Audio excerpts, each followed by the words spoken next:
Taarifa iliyochukua vichwa vya habari kwenye mitandao ya kijamii usiku wa tarehe 30 ni kushambuliwa kwa Padri Kitima.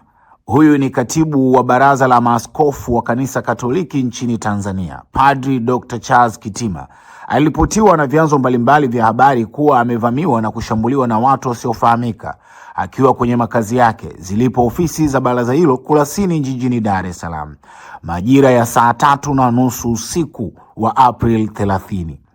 Baadhi ya mashuhuda na waumini wa kanisa hilo waliokopo kwenye mgahawa mmoja ndani ya viunga vya TEC walieleza kuwa Padri Kitima akiwa kwenye mazungumzo na baadhi ya watu alinyanyuka na kuelekea msalani, na ghafla kwa dakika chache walitokea watu waliomshambulia kwa sekunde chache na kisha kuondoka. Muda huu nakuletea taarifa ya jeshi la polisi ambapo inasema mtu mmoja anashikiliwa kwa tuhuma za kujeruhiwa kwa Padri Kitima. Tarehe 30 Aprili 2025 majira ya saa 4 usiku maeneo ya Baraza la Maaskofu Tanzania Kurasini Temeke, Dar es Salaam, ilipokelewa taarifa ya kujeruhiwa kwa Padri Charles Kitima ambaye ni katibu wa Baraza la Maaskofu Tanzania.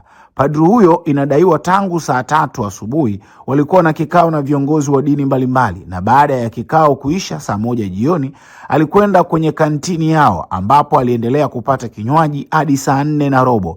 Alipokwenda maliwatoni pembeni ya kantini hiyo ndipo alidai kushambuliwa kichwani na kitu butu na watu wawili.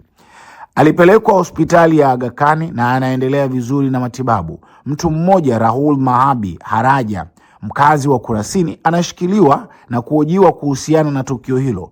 Uchunguzi wa kina unaendelea ili hatua kali za haraka zichukuliwe kwa wahusika.